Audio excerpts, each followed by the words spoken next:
state of Alaska, and that is, I'll just call it an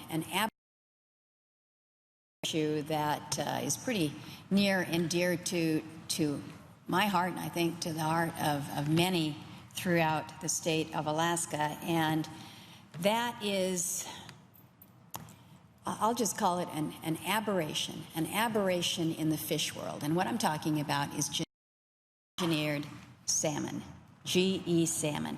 This is an issue. Now, we just heard from the ranking member on the Senate Agriculture Committee. I appreciate the work that she has done, along with the senator from Kansas, to try to forge a path forward as it relates to GMO. But when we're talking about genetically engineered salmon, let me make very, very clear, we're talking about two very distinct and different issues here. This is separate from the larger GMO debate. Genetically engineered animals are not crops. And GE salmon is a genetically engineered animal. This is something entirely new. This is a new species. This is a new species that will be introduced, potentially introduced into our markets, into our homes, and quite possibly contrary to what any environmental analysis claims, enters into our ecosystem. So when we're talking about the GMO, the broader GMO debate here on the floor, keep in mind that when I stand up, when the other senator from Alaska stands up, when Alaskans stand up to talk about genetically engineered salmon, we're talking about an entirely different issue. Now, I get pretty wound up about this issue. I just came from a meeting of young people, about 20 young Alaskans from around the state, and I said, I'm sorry, I have to leave because I've got to go to the floor to speak to this issue that is so important to us in Alaska. And I said, do you all know what genetically engineered salmon is? And they're like, yeah, it's kind of that fake fish. It's that Frankenfish is what we call it. Because it is so unnatural. It is so unnatural that, again, it's something that as Alaskans we need to stand up and defend against. I grew up in the state of Alaska. I was born there. I know well that escapement from pens occurs in hatcheries, and it can occur in facilities where fish are grown. I also well know the immense value of our fisheries and the potential for havoc that something like this Frankenfish could wreak upon our wild, sustainable stocks. And so I'm standing here this morning saying that I will not be supporting cloture on this bill, as it's an issue that is just too important to so many and has not yet been adequately addressed. I have attempted to work with the chairman and the committee to offer sensible and what we believe are reasonable fixes, but no solution as of yet. So I am standing today demanding, asking that the voices of Alaskans who have stood in solidarity on this issue stand with me, because we will not accept that genetically engineered salmon or Frankenfish, whatever it is that you want to call it, we will not accept that it will be allowed to be sold without clear labeling, because I don't want to make any mistakes. I don't want to find that what I have served my family is a genetically engineered fish, and I use fish lightly. You know, we talk about Frankenfish, and some people kind of snicker nervously, but it's not a joke to Alaskans. This new species could pose a serious threat to the livelihoods of Alaskan fishermen, and I will stand to support the livelihood of Alaskan fishermen. Alaska's fisheries are world-renowned for their high quality, for their sustainability. The Alaska seafood industry supports more than 63,000 direct jobs and contributes over $4.6 billion to the state's economy. Nearly 1 in 7 Alaskans are employed in the commercial seafood industry. It's how my boys put themselves through college, was working in the commercial fishing industry. We know about fish. My family, for generations, has been involved in one way, shape, or form with the fishing business. Salmon is a major part of Alaska's seafood economy, and commercial fishermen around the state harvested more than 200 salmon this past season, including Chinook, sockeye, coho, chums, pinks, all wild. And as we all know, wild salmon, it's loaded with all the good things in it that God has placed there. Tremendous health benefits. It's a lean protein source of omega-3s, B6, B12, niacin, everything good, all in that natural wild package.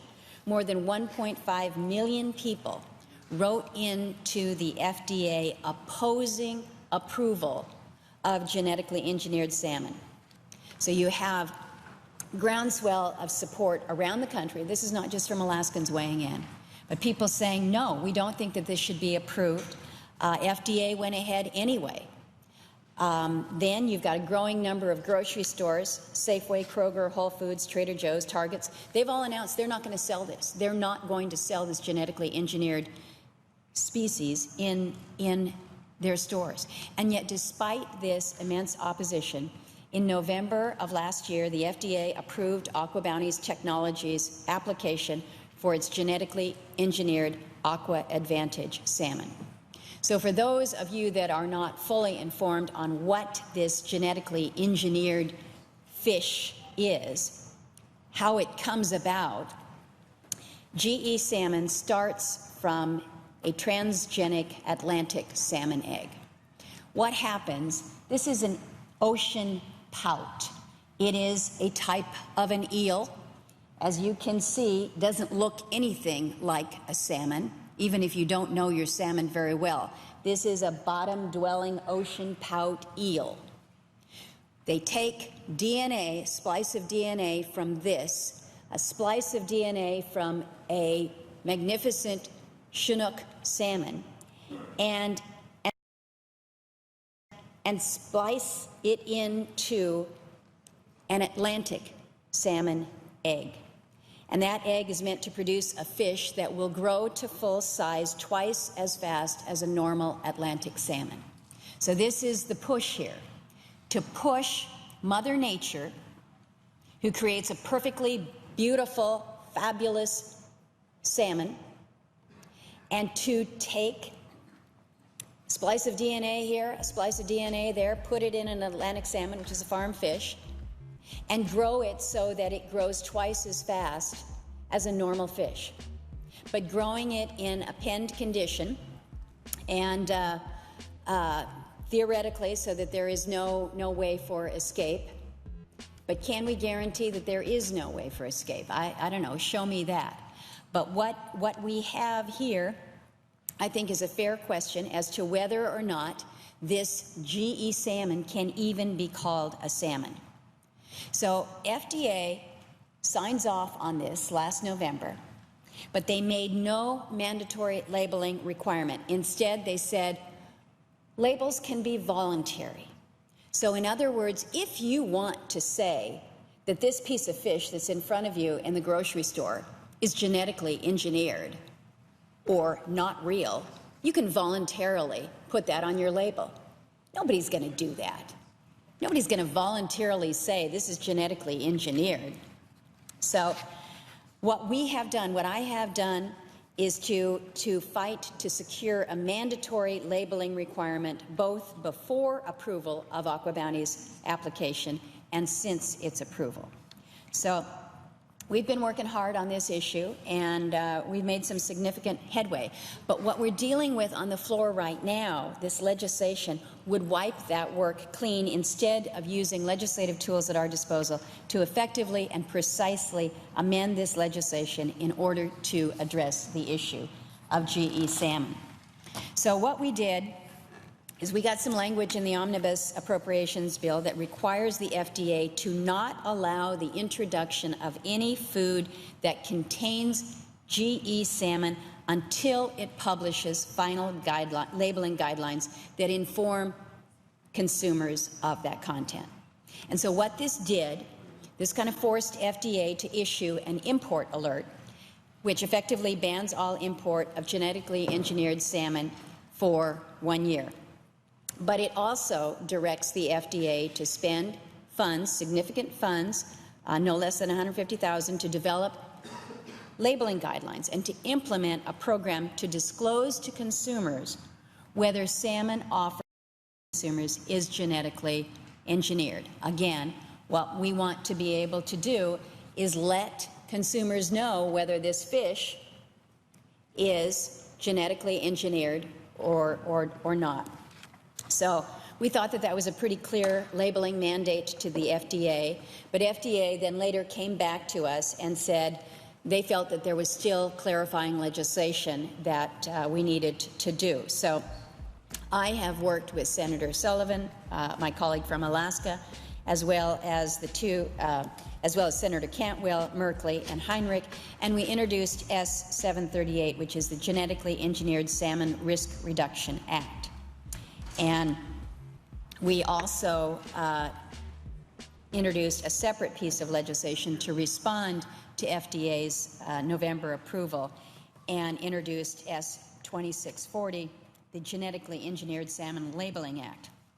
And what that bill would do is kind of build on last year's omnibus provisions and would require labeling of genetically engineered salmon through language that I received through technical assistance working with the FDA on this.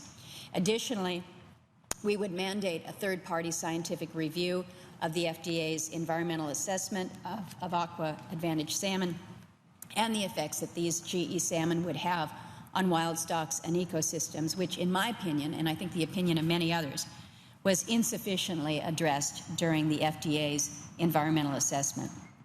So we've been working with the FDA on this to develop this language to mandate labeling, and the FDA has been cooperative at this point working on this issue, and that really is a significant step forward. But it required me to do something which maybe others are perhaps a little more active, but to place a hold on a nominee. I placed a hold on the FDA Commissioner, Dr. Robert Califf. This is not something I do lightly. I had not placed a hold on a nominee before. I don't take this action lightly, but it was necessary. It was necessary to bring to the attention of the FDA the significance of this issue and the seriousness of what we were dealing with. And so we got FDA to the table. We've been working with them. They've been listening. They've been helpful. And we are so close to resolving this. And now we are on the floor with the GMO legislation, which, again, as I said at the outset, GMO is different than what we're dealing with this genetically engineered species, a new species designed for human consumption here. So my concern is that with the GMO bill before us now, it really does threaten the good progress that we have made to this point in time. And it's not just the progress that the Alaska delegation made, but really the work of so many Alaskans, the bipartisan, hard-working efforts of so many around the country who share the same concerns. So I think we've offered some pretty sensible solutions, and I will continue to offer them. I will continue my efforts to work with the chairman, who I have great respect for, and know that, well, it's not opposition to the overall bill or its underpinnings. Where my concern remains is mistakenly allowing genetically engineered salmon into our homes, mislabeled as salmon. So this is something that we will continue to raise the awareness, raise the issue until we have finally and fully resolved it. Mr. President, if I still have a few minutes more time this morning, I'd like to switch topics and speak about the last great